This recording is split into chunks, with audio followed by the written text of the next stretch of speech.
Los ucranianos retomaron el control de toda la región de Kiev, según el Ministerio de Defensa. El presidente Volodymyr Zelensky denuncia que las tropas rusas están dejando minas antipersonales en su retirada, mientras que las fuerzas de Moscú se concentran en el este. Recta final de las presidenciales en Francia. En el último fin de semana de campaña, antes de los comicios del 10 de abril, los candidatos realizaron mítines, incluso Emmanuel Macron, quien hasta ahora no había hecho un evento de este tipo. Hoy es el Día Mundial sobre concienciación sobre el autismo. En esta emisión hablaremos de qué es el trastorno de espectro autista, cuáles son los avances frente a la enfermedad y cómo la pandemia ha impactado a los menores de edad que la padecen. Bienvenidos a France 24, estas son las noticias internacionales y yo soy María Clara Calle. Empezamos hablando de la guerra en Ucrania, y es que las tropas ucranianas retomaron el control de toda la región de Kiev, donde está la capital del país. Así lo informó la viceministra de Defensa Hanna Maliar a través de su página de Facebook. Con esto las autoridades confirman el retiro de las tropas rusas de esta región. Sin embargo, el presidente ucraniano Volodymyr Zelensky advirtió que el ejército de Moscú estaría dejando minas antipersonales de donde se repliega. Mientras tanto, Rusia está fortaleciendo su control militar hacia el este, en la región separatista del Donbass. Más temprano, un asesor de la presidencia ucraniana afirmó que la liberación de Kiev comenzó por 30 pueblos de la región. Durante el día, las principales maniobras de acción fueron la región de Kiev, donde desde el noroeste y noreste de Kiev, nuestro ejército golpeó con éxito al enemigo hacia la frontera y liberó a más de 30 localidades ocupadas. Una de las ciudades recuperadas es Bucha, al noroeste de Kiev, y lo que se encontraron las autoridades fue impactante. Los cuerpos de por lo menos 20 personas muertas estaban tirados en el suelo. Los soldados ucranianos ataron cables a los cadáveres y los movieron de las calles, temiendo que pudieran tener explosivos atados a ellos. La alcaldía de Bucha denuncia que al menos 300 personas fueron enterradas en fosas comunes por los rusos antes de que estos se fueran, aunque esta información no ha sido verificada por otras fuentes. Y en Irpin, a las afueras de Kiev, hallaron una ciudad devastada. Aunque las fuerzas ucranianas hicieron retroceder a las tropas rusas, los escombros reflejan los intensos bombardeos que padecieron los habitantes. Desde marzo, allí no hay ni agua, ni gas, ni electricidad. Nuestros colegas de France 2 recorrieron Irpin y esto fue lo que vieron. A solo 25 kilómetros de Kiev, bloquear el avance ruso en Irpin era fundamental para las fuerzas ucranianas. Pero no queda mucho de lo que un día fue un suburbio lleno de vida. Sus calles residenciales y edificios están marcados por el fuego de artillería y la ciudad está siniestramente tranquila. Desde principios de marzo no hay agua, gas ni electricidad y la mayoría de los residentes de Irpin huyeron. Esta mujer es una de las pocas personas que quedan en su barrio. Se llama Yelena y tiene 65 años. Ninguno de mis vecinos se quedó, todos fueron evacuados.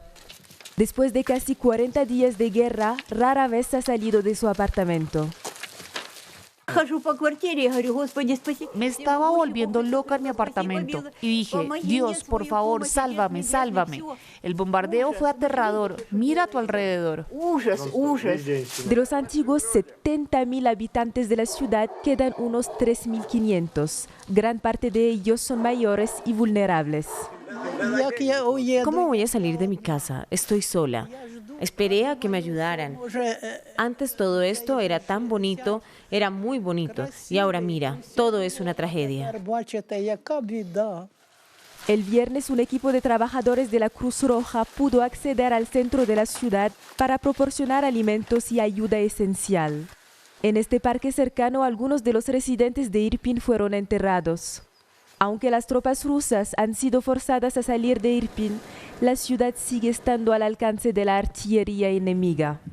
Y en Mariupol siguen los esfuerzos por evacuar a civiles. Allí quedan al menos 100.000 habitantes de los más de 400.000 que había antes de la guerra. El Comité Internacional de la Cruz Roja intentó hoy entrar por segunda vez consecutiva esta semana para sacar a pobladores, pero el Ministerio de Defensa rusa dijo que el organismo otra vez no pudo entrar a Mariupol. En los esfuerzos del viernes, el CICR afirmó que era porque los bombardeos rusos continuaban. Y hoy Moscú dice que el operativo no no se realizó porque el equipo del comité llegó muy tarde. Aún así, el viceprimer ministro de Ucrania afirmó que 765 residentes lograron salir de la ciudad en vehículos privados. 1.325 civiles han muerto en la guerra en Ucrania. Esa es la cifra más reciente de la Oficina de la ONU para los Derechos Humanos. A la lista se suma el fallecimiento del fotógrafo Maxim Levin, un ucraniano que fue colaborador de la agencia internacional Reuters. El fotoreportero desapareció desde el 13 de marzo, cuando cubría la guerra en Kiev. Ahora la Fiscalía ucraniana encontró su cuerpo con 2 disparos. Esta entidad responsabiliza a las Fuerzas Armadas rusas. Denis Herrera tiene los detalles. La guerra arremete nuevamente contra el periodismo. El sábado se confirmó el asesinato de un fotógrafo ucraniano. Su cuerpo fue encontrado al norte de la capital. Maxim Levin trabajaba para un medio ucraniano y era colaborador de Reuters, entre otros medios internacionales. El periodista había decidido ir al pueblo de Moshun, donde hubo fuertes enfrentamientos. Este asesinato se suma a la lista de nombres de periodistas que han muerto en terreno desde el inicio de la invasión rusa. Brent Renaud fue el primero, donde su colega Juan Arredondo, ciudadano colombo-estadounidense, resultó herido. Cruzamos el primer puente en Irpin. Íbamos a filmar a refugiados que se iban. Nos subimos a un auto. Alguien se ofreció a llevarnos al otro puente y cruzamos el control donde empezaron a disparar. Reporteros Sin Fronteras ha informado que desde que empezó la guerra, 2 periodistas ucranianos han muerto y 3 extranjeros. En el terreno, los periodistas expresan sentirse amenazados todo el tiempo. Que hubo momentos en los cuales pensé que mi vida corría peligro, pero creo que esto es la normalidad para todos los colegas que en este momento están informando sobre Ucrania en el terreno. Hay bombardeos, hay explosiones, hay disparos. Eso que hemos contado, nosotros lo hemos visto con nuestros ojos. Las autoridades ucranianas han informado que los asesinatos se han dado a causa de los ataques rusos. Sin embargo, esa información no se ha confirmado hasta el momento por otras fuentes. Mientras, organizaciones de derechos humanos han exigido a ambas naciones garantizar la seguridad de los periodistas en medio de la guerra. Rusia podría retirarse de la cooperación con Occidente en la Estación Espacial Internacional si no levantan las sanciones contra Moscú. Así lo dijo hoy Dmitry Rogozin, jefe de la agencia especial rusa Roscosmos. En la televisión estatal y luego en Telegram afirmó que los proyectos conjuntos con Estados Unidos, Canadá, la Unión Europea y Japón solo serán posibles cuando levanten las sanciones económicas contra Rusia. Según Rogozin, las autoridades de Moscú pronto decidirán si retirarse de la Estación Espacial Internacional. En otras noticias, Hungría celebra elecciones parlamentarias este domingo, que determinarán quién será el próximo primer ministro. Aunque el ultraderechista Viktor Orbán es favorito para una 4ª legislatura consecutiva, por primera vez enfrenta una oposición unida, que está a poco menos de 1 punto porcentual de diferencia en las encuestas. Además, la guerra en Ucrania podría jugarle en contra al primer ministro por su cercanía al gobierno ruso. Luis Muñoz tiene toda la información en el siguiente reporte.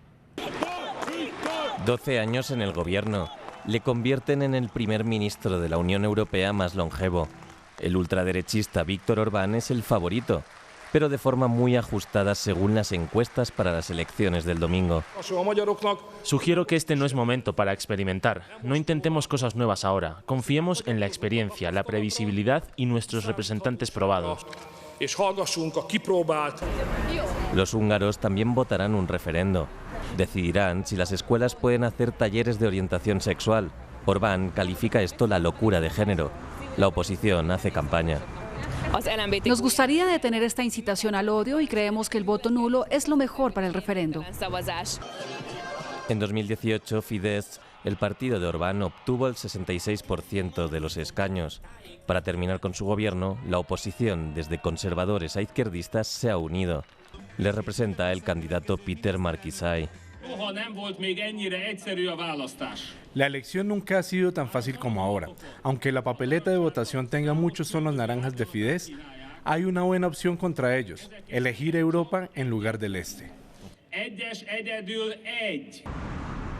La guerra de Ucrania está en el centro de la campaña.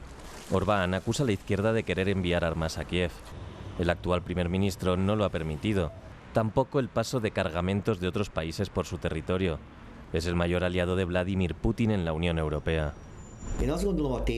Está en juego a donde pertenecemos. Si Hungría está en el sistema de alianzas, la OTAN y la Unión Europea de la que es miembro, o intenta una especie de estilo único, inclinándose hacia el este.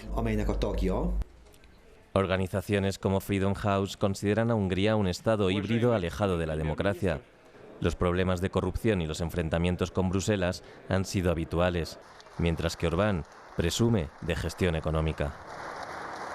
Francia también se prepara para las elecciones. El próximo 10 de abril será la primera vuelta de las presidenciales.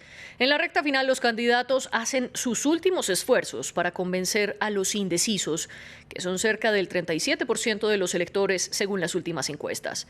Por eso, gran parte de los 12 aspirantes al Elíseo realizaron mítines políticos hoy. Incluso el presidente y candidato Emmanuel Macron, quien no se ha mostrado mucho durante la campaña. Los detalles con Lea Ugiel. Últimas oportunidades para los candidatos franceses, pero un primer y único mitin para Emmanuel Macron. En Nanterre, en las afueras de París, la estrategia del presidente saliente para convencer a los indecisos sigue siendo la defensa de su balance. Sí, estoy comprometido con el objetivo del pleno empleo.